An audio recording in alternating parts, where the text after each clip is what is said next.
July August গণঅভ্যুত্থানে আন্দোলনকারীদের উপর চালানো এসব বর্বরতার সামনে এনেই আওয়ামী লীগ নিষিদ্ধের দাবিতে মাঠে নামে ফ্যাসিবাদ বিরোধী ঐক্য নামের প্ল্যাটফর্ম।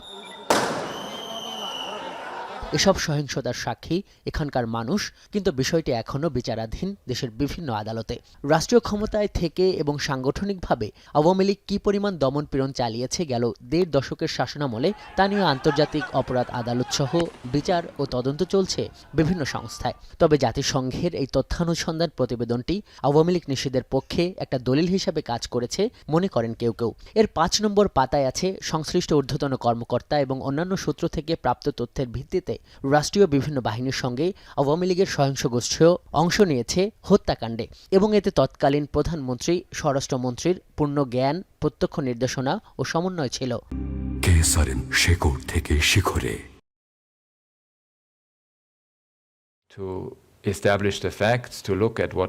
কিন্তু এই প্রতিবেদনের সুপারিশেই রাজনৈতিক দল নিষিদ্ধ না করার কথাও বলা হয়েছিল। এই রাজনীতি বিশ্লেষকের কাছে প্রশ্ন ছিল, নির্বাহী আদেশে আওয়ামী লীগ নিষিদ্ধের বিষয়টি কিভাবে দেখছেন?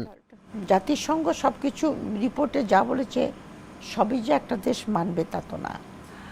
তারা বলেছে দলকে নিষিদ্ধ করো না, বলবে আমরা তো নিষিদ্ধ করি নাই, কার্যক্রম স্থগিত করেছি।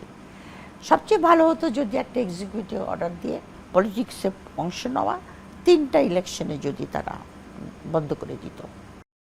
অবশ্য রাজনীতি করতে এসে কোনো নির্দিষ্ট জনগোষ্ঠীর উপর গণহত্যা কিংবা সন্ত্রাস চালানোর কারণে রাজনৈতিক দল নিষিদ্ধ করার ঘটনা বিশ্বে নতুন নয়। ৭৯ বছর আগে হিটলারের national socialist German workers party বা সংক্ষেপে নাৎসি পার্টি এবং প্রায় একই সময়ে মুসোলিনির ন্যাশনাল ফ্যাসিস্ট পার্টি নিষিদ্ধ হয়েছিল গণহত্যার অভিযোগে। কিন্তু সংবিধানে যেখানে সংগঠন ও রাজনীতি করার অধিকার সংরক্ষিত আছে, তখন কোন একটি দলকে নির্বাহী আদেশে নিষিদ্ধের সিদ্ধান্ত কেমন?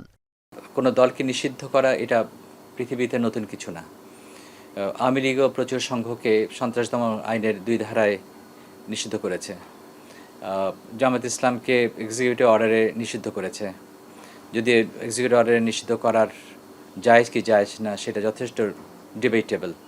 তো আওয়ামী লীগ যে কাজগুলো করে গেছে অতীতে, এখন বর্তমানে তারা যে বিচার প্রক্রিয়ায় পড়বে নিজের ফাঁদে নিজেই পড়ছে, নিজেই আইন করে গেছে। অবশ্য আওয়ামী লীগ নিষিদ্ধ সহ 3 দফা দাবিতে টানা আন্দোলন এবং এর প্রেক্ষাপটে উপদেষ্টা পরিষদের জরুরি বৈঠক এবং বলা যায় চাপের মুখে আওয়ামী লীগের যাবতীয় কার্যক্রম নিষিদ্ধের ঘোষণায়ও ফাঁক-ফোকর দেখছেন কেউ কেউ। সরকারের পক্ষ থেকে দেয়া ঘোষণায় আওয়ামী লীগকে বিচার শেষ হবার আগ পর্যন্ত নিষিদ্ধের সীমা দেওয়া হয়েছে। সন্ত্রাস বিরোধী আইনের অধীনে এবং আন্তর্জাতিক অপরাধ ট্রাইব্যুনাল আইনে রাজনৈতিক দলের বিচারের সংশোধনী সংযুক্ত করে এরই মধ্যে অধ্যাদেশও জারি করা হয়েছে। কিন্তু গণঅভ্যুত্থানের পর একটা অন্তর্বর্তী সরকার যেভাবে ঐকমত্য নিয়ে সিদ্ধান্ত নিচ্ছিল, তাতে কি সংকট দেখা গেল? এই নিষিদ্ধের ব্যাপারে বিএনপির অস্পষ্ট অবস্থান নিয়ে প্রশ্ন করেছিলাম এই রাজনীতি বিশ্লেষককে। যে কোনো পলিটিক্যাল পার্টি যদি জনগণের আশা আকাঙ্ক্ষাকে ধারণ করতে পারে না, সেই পার্টি কিন্তু বেশি দিন থাকে না। যেরকম মুসলিম লীগ থাকে নাই, আওয়ামী লীগ থাকে নাই, বিএনপি যদি না করে তাহলে বিএনপিরও আপনার সামনে কি হবে আমি জানি না, কিন্তু it is an uncertain path they are taking. আর একটা জিনিস হলো যে বিএনপির মধ্যে অনেকের সঙ্গে একটা এরকম একটা ধারণা যে ভারতের সাহায্য ছাড়া এখানে ক্ষমতায় টেকা যাবে না, এরকম একটা ভাব দেখি আমি গুরুত্বপূর্ণ গান। কিন্তু আমার প্রশ্ন হলো যে ভারত তো হাসিনাকে রাখতে চেয়েছিল, পেরেছে কি? সন্ত্রাস বিরোধী আইনে নিষিদ্ধের এই ঘোষণায় সাইবার স্পেসেও আওয়ামী লীগের কার্যক্রম নিষিদ্ধ করা হয়েছে। প্রযুক্তি বিশেষজ্ঞরা মনে করছেন এতে গুজব ও অপপ্রচারের মতো অপরাধ কমবে।